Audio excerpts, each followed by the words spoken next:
Hi, everyone, and welcome to What's Your Perspective 2021 edition. What's Your Perspective Live?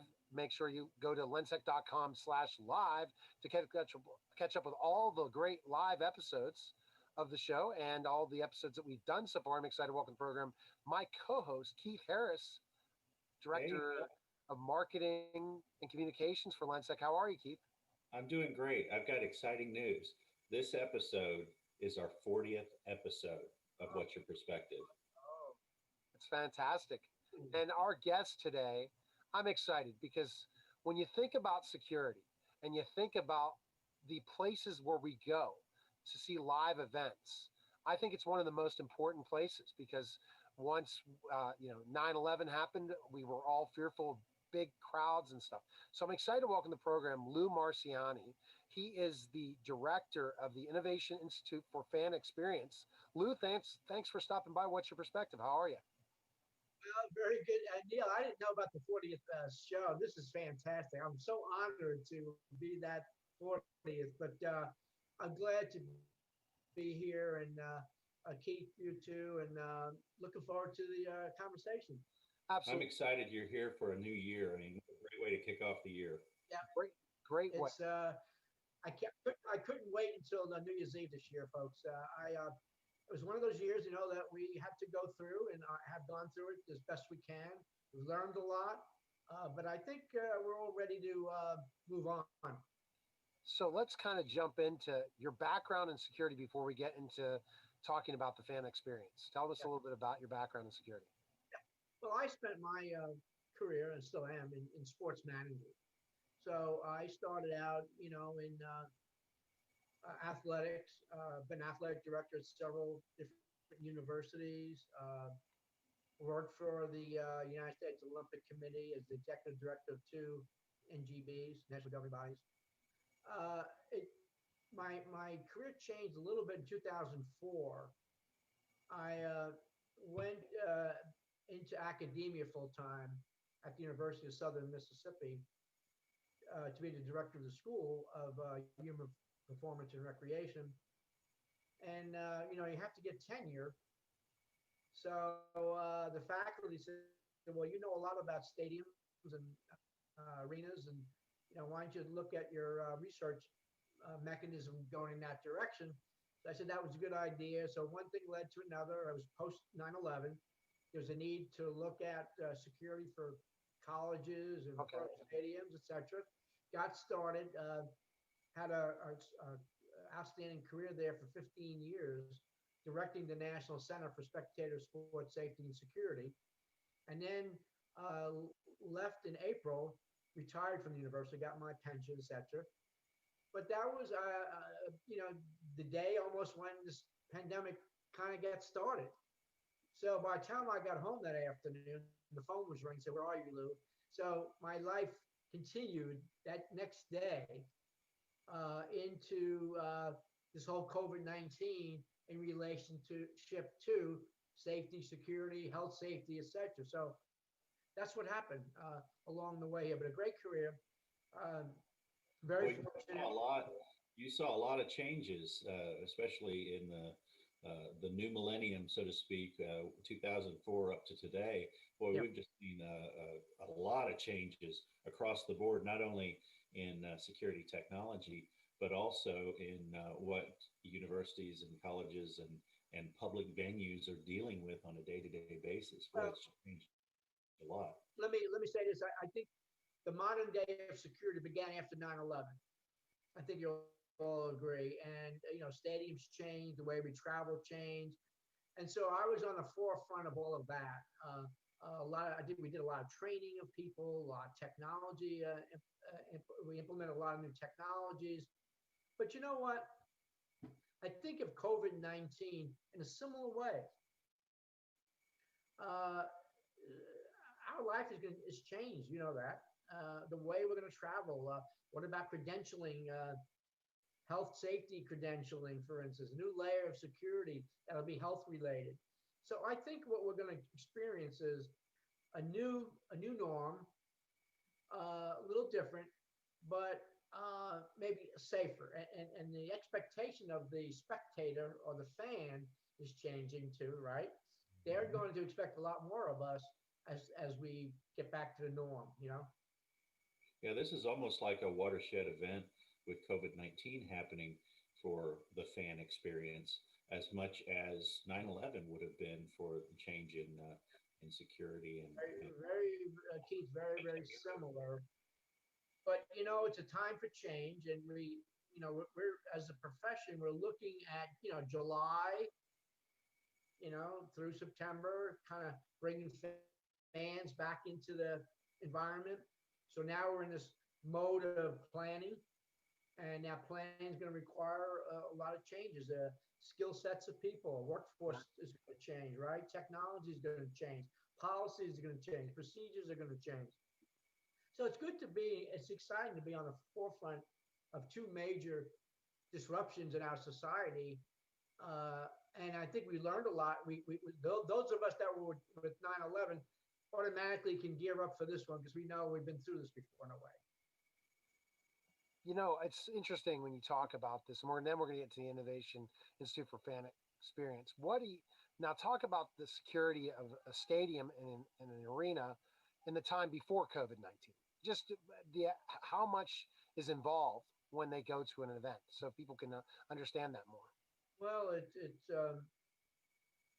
we go back to metal detectors. We go back to assuring that the stadiums, the people do not come into the stadium with any potential issues that might affect fans and disruption of a game. But so much more to it, though, with the incident command, looking at the entire environment, the different layers that people don't even realize. When you go to a stadium, there's 4 or 5 layers out there that we're involved in before you even get to a stadium. Mhm. Okay, and how we manage that and how we train staff to do that. And you know what? One thing I must say about 9/11 and what happened, see something, say something caught on. Mm. When I first began, the spectator was not your enemy, but there was somebody over here. But that see something, say something brought them in as first responders. And so many incidents you don't even know have been saved because the fan identified suspicious package, suspicious people. So that was another major change. The people, the technology, the evolution of smart cameras, and it's amazing what we has changed. Is phenomenal, and Yeah. we feel good about it. America after 9/11, we got serious about this through the help of DHS. Department of Homeland Security is a big help to us. We have plenty of money for grants, for training, for equipment, etc. So I would say that we are pretty good at what we do. Now we're going to be tested again. We're going to be tested again, and it's we have to go with what we face in life today. Tomorrow may be a different threat, so we have to react to threats, and we don't know what's coming either. So it's a tough world out there to manage large gatherings of people. Don't take any of those games for granted. At Steelers games, for instance, a lot of work's gone behind the scenes to make sure that you're having a good environment at that Steelers game. Now, what's going on? You mentioned in your previous comment about the layers of security. We've talked about that a lot in this program, about the rings of security kind of as you get in closer to a target. How does that change for an arena or a stadium environment? One thing will change for after COVID. There's going to be another layer, and it's probably going to be called health safety layer. Example, maybe you're going to be you buy a ticket, and in order to get that ticket, there has to be some credentialing that you are vaccinated or you had a rapid testing. So we'll know that coming into the stadium. Or if you're not been tested, if you don't have a vaccine, you might have to take a rapid test so that it's a pure bubble inside that stadium. The players have been tested, the staff has been tested, or the fan has to be tested. Because the expectation of the spectator of tomorrow is different than the spectator even 9/11. this one's going to be concerned about before they buy a ticket. Is this stadium clean? Is this stadium secure? Is it meet all the disinfection standards and everything else? It's a completely different mindset before they buy a ticket. I think we're going to be under the gun for a while. It's not going to be, people aren't just going to go buy tickets like you think they are. They're going to be thinking really hard before they're going to put down some money for tickets if we don't show them the trust and the confidence that they expect. That'll be one of the big differences, Keith and Neil, coming into 2021. Sure. Wow. And that's interesting. And let's get right to, because we could talk more about it, but I'm sure it relates to it. Again, how you got involved in Innovation Institute for Fan Experience. Yeah, as I said, Neil and Keith, I planned to leave the university on that April 1st of 2020. And I knew what I wanted to do beyond that collegiate experience, because I had worked a lot with Interpol, did a lot of training and preparation for the World Cup 2022. So I knew that there was gaps in the world regarding safety and security. So I knew what I wanted to do, and sure enough, with the push of COVID, all this came together. And so by August of 2020, we have put everything together. And basically, the Institute is a global alliance of thought leaders and stakeholders in this industry, bringing them together, be virtually, probably right now for a while, but bringing them virtually for seminars, for conferences, for we have bringing out a new thing this spring, Tech Talk, talking about what technology is going to influence COVID-19, and at stadiums and arenas, things of this nature, speaker series, training. So there's people in the parts of the world that can't get out and get trained. Well, maybe we can fill that gap. So we'll fill gaps in the globe that are maybe not being met. So that's our intention, is to take what we've learned in safety and security, broaden it out to more of a fan experience, which is a bigger challenge, and enjoy doing it. And we're off to a good start. We got great distinguished fellows. We got great support, because it's something that's needed, something that's new, and something that's important. You've got like a long list of folks that are already involved in helping you in an advisory capacity. Guy Grace is a great friend of this program, and how we got connected with you in the first place. But there's many others that you've got available to draw on their expertise as well. So that's a great start in the right direction. Just when you're on earth as long as I have, I think that you do make friends and relationships. And once they knew that we were going to put this institute together, I don't think there wasn't any question that they saw the same need. So I'm blessed there with great people around me to really maybe make a difference, in this industry. That's great. I think it's fantastic, and I think it's just something that is so needed. And when you think about security, Keith, we've not talked about our favorite experiences. It's mine is go to a Steeler game or a Pitt game, especially a Pitt game, Pitt football or basketball, and know you're safe and secure. You mentioned now, from you're seeing what's happening down the line, you talked about before, how do they choose who goes to the games? Like when there's 4,000 people, depends on the state and how many attend, and what do those fans have to do to get the tickets? So are there any of those tests or anything going on for the people that are attending games right now? Okay, great question. Well, yes, as you know, our country comes on down to the local health authorities in that particular location. So let's take the Buffalo Bills, right? They're going to make the playoffs. Governor Cuomo said we can have fans. So they're going to have 6,700 fans for the first playoff game at Bill Stadium. Now they're going to require each of those 6,700 people to have a rapid testing.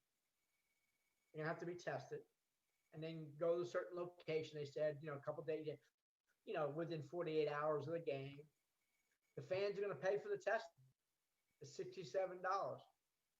And that's how rapid their fans are, as we all know about, the Bills fans. And it's going to be All right, against but the Steelers, Lou. And it's going to be against the Steelers. Okay, just had to tell I you. didn't really, I forgot. I didn't look. I didn't even. No, it Oh, won't be that's. yet. That's a prediction.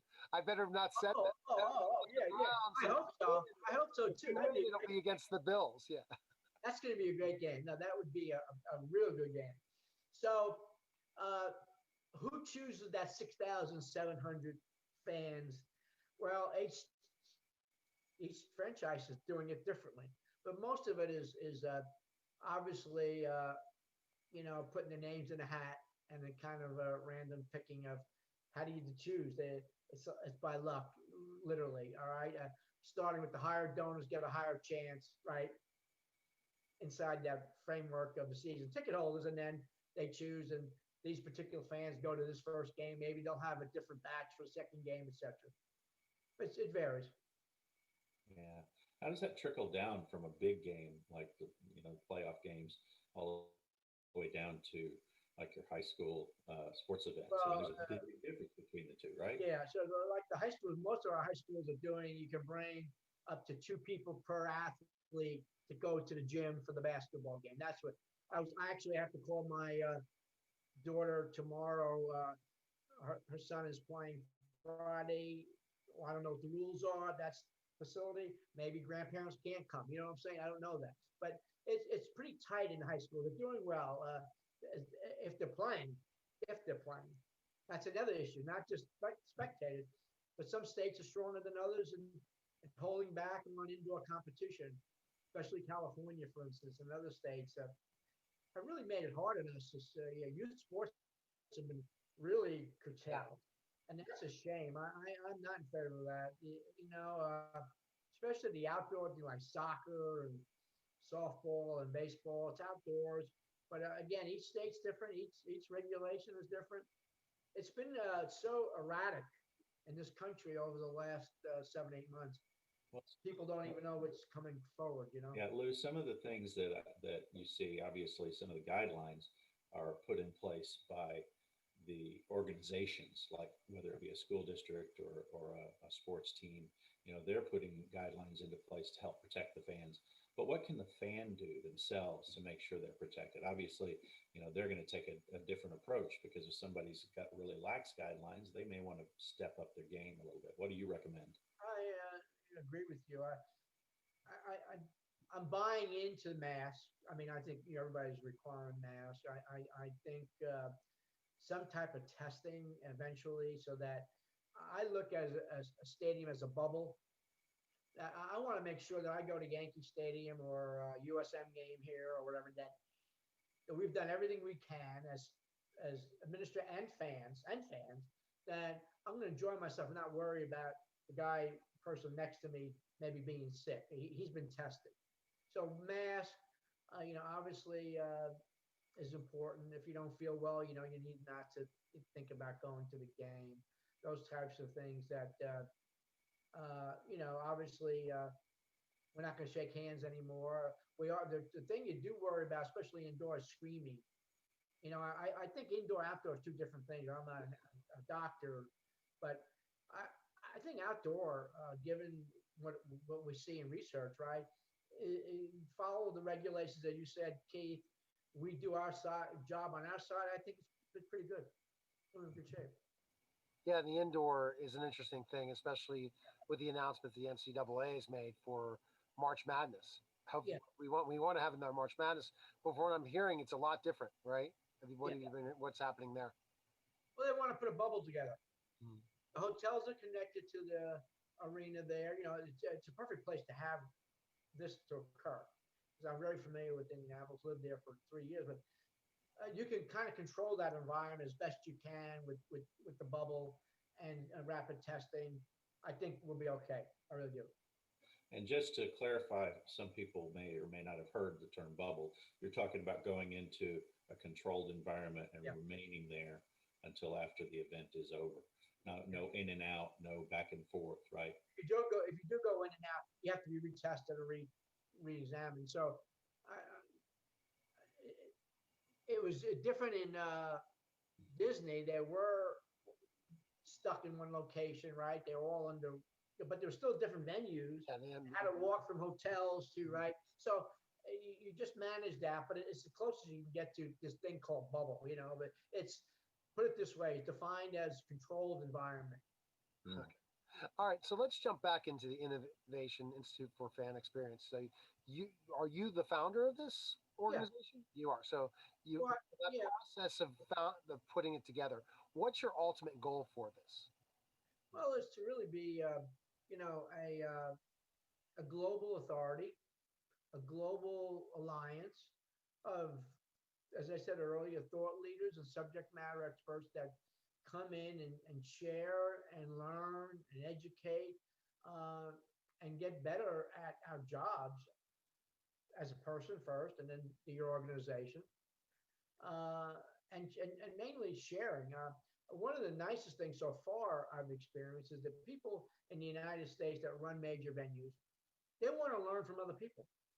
And they don't, and we go to a lot of conferences ourselves in the United States, and we talk to each other, right? Whether it's the Steelers, Exactly. we're talking to the Bills staff, etc. But they want to learn from what's going on at Wembley Stadium, what's going on in Beijing, what's going on in Qatar for the World Cup. I think we as a nation and this industry, I think they're ready for this exchange because they want to learn from us, believe me, and we want to learn from them, but they really want to learn from us. So we are the leader in the world when it comes to safety and security. And you really are an international organization. You've got chapters and members, Yeah. regions throughout the world, right? Well, we just got started. So we concentrated on Europe because there's a lot of back and forth with, NFL's playing there, blah, blah, blah.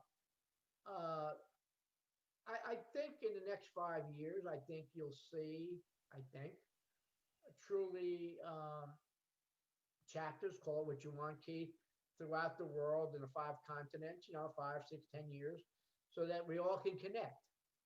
And thanks to technology like we are today, we can connect and have a meeting, and there might be all of us from 5 different continents on this call that we can share something or learn something. Yeah, exactly. So I'm at the right time at the right place. Does that make sense? You are definitely to be able to expand to the level quickly compared to travel expenses, different things, and all these different things. What are your thoughts and the process of protecting? You talked about how you answered the question about protecting the individual person that goes to the event themselves, what they should.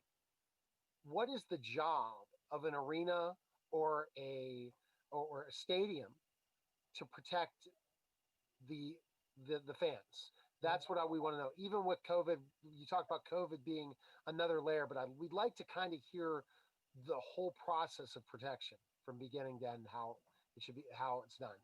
Well, it starts off season where all your planning. You go through that whole cycle of the planning first and making sure all your plans are in place.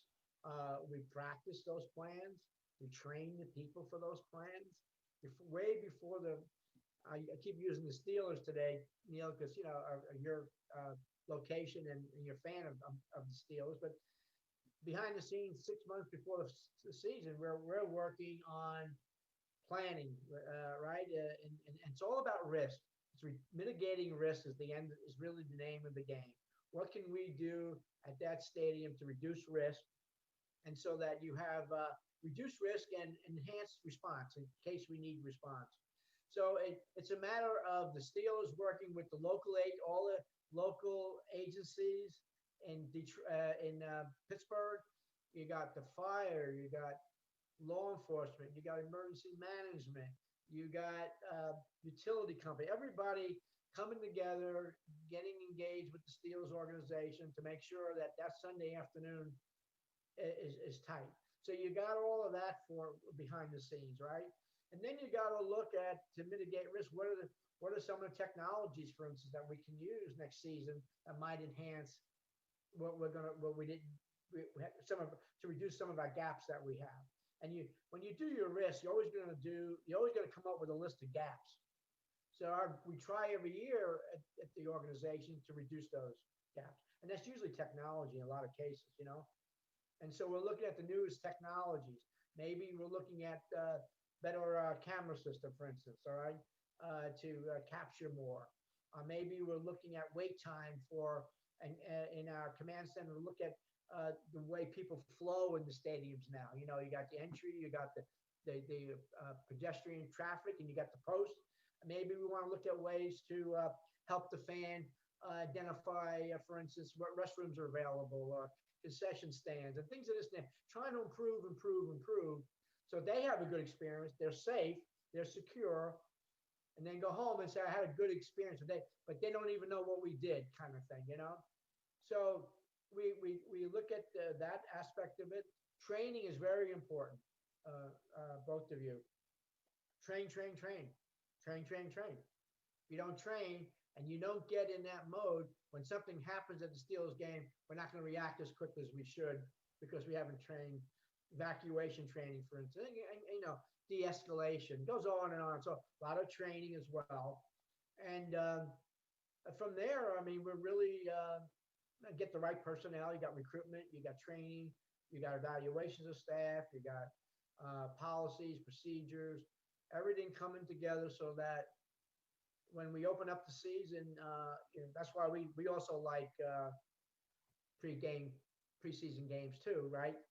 We do too, at least two, to get everything ironed out so that going into opening day, we're all feeling, okay, let's go to work. And here we go. So yeah, it's a beautiful thing to watch. A lot of people. In some stadium, you know, it's over 1,000 people. You know, at AT&T Stadium, I think there are 1,650 people that could have run that game. 1,600. You know, colleges were doing 400, 500. You got all the you got part-time security, you got concession stands, you got ushers, it's a lot going on. So it's enjoyable. You see your work right in front of you. You get a great satisfaction when the game is over. You do decompose when it's over. You say, we're out of here, you know, and that means we had a good day. Yeah, that's great. Now, you guys obviously are putting together, you know, thinking about an emergency response plan in those types of situations. But are you, is your organization developing like best practices or potential guidelines for these stadiums? Yeah, I think there's three things. Good question again. I think there's three things that we're after. I think number one is we're paying attention to emerging and current technologies, and I can even go bigger than technology risk. What are the emerging risk factors? What are we, like COVID-19, obviously, you know, that's our number one thing is we're cutting edge. We get a lot of technology companies coming this way. They want for us to get engaged with them. Maybe they're startups. Maybe they're mature, but they want to pivot. Maybe some of the stadiums are looking at new policies, so they want to get our input, you know. So we're on that kick there. Number two, I think we do recommend best practices and standards. Someone has to be bold.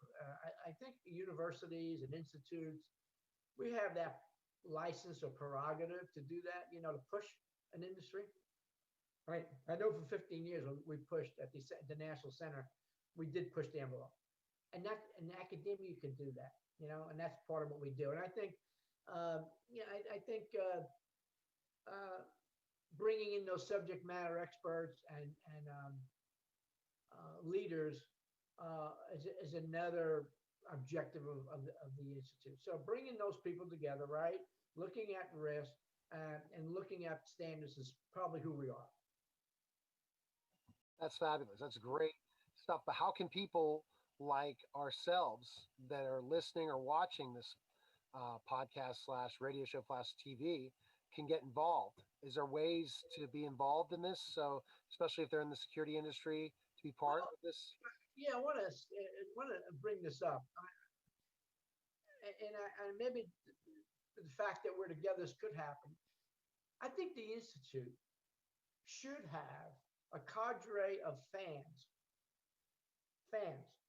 Now, I'm not talking about harassing type of a dedicated person who really believes that it's an enjoyable experience.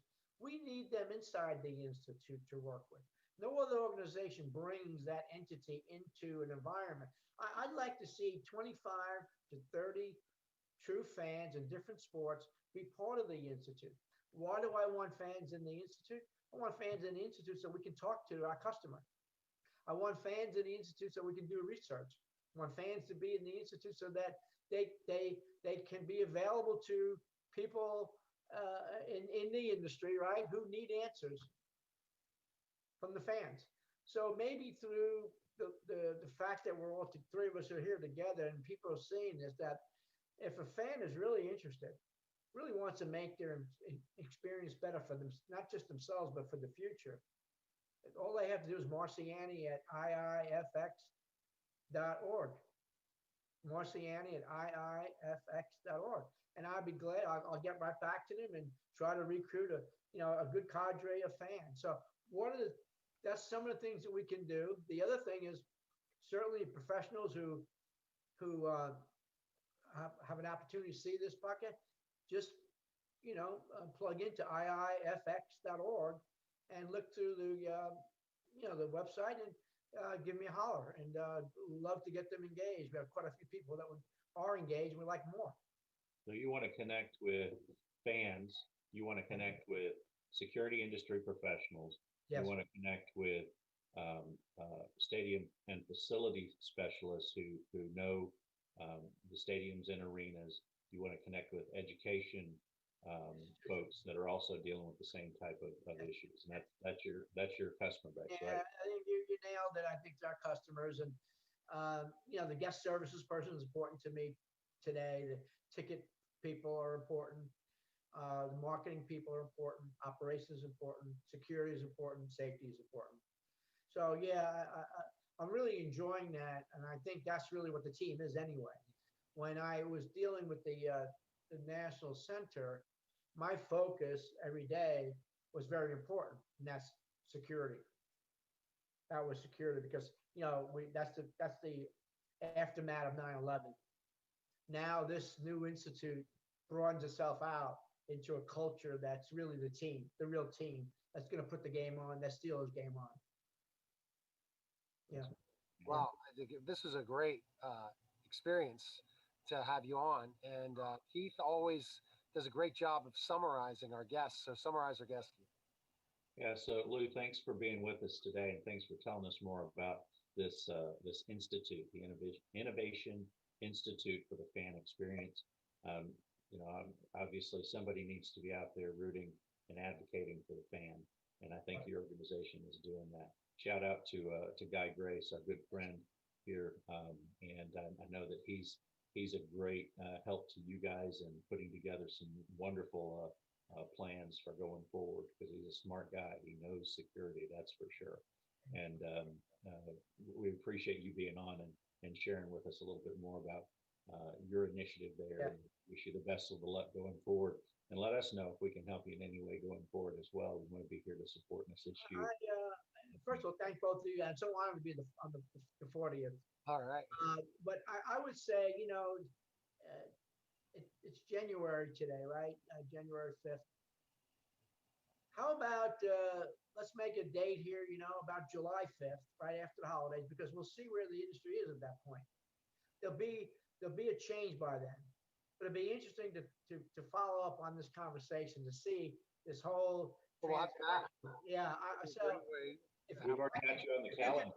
Go ahead and book me on the 5th of July, 2021. I'll be ready to go, and a lot will happen in that 6-month period here. We're hoping that time we'll be heading to ISC West in July as well. So if everything goes the way you have predicted, Lou, and the way that COVID-19 is going to, with the vaccine and all the different things, then we'll be opening up more and more, that there will be IFC West in July, and that we'll be having that conversation before heading to Vegas. So that'll be a good time to meet at the show, is to meet. We haven't met personally, but I think they are going to have the show. And I think if between the vaccine and the testing, And I think Vegas will be probably really geared up to bring people back to Vegas. I think they're going to welcome us, our industry there in July. It'll be our first on location, Keith. What's Yeah. your perspective? Yes, I'll be looking forward to that. We can do it right on site. We'll do it right on site. Yeah, we don't have to do it. Exactly. It'd be fantastic. I like that.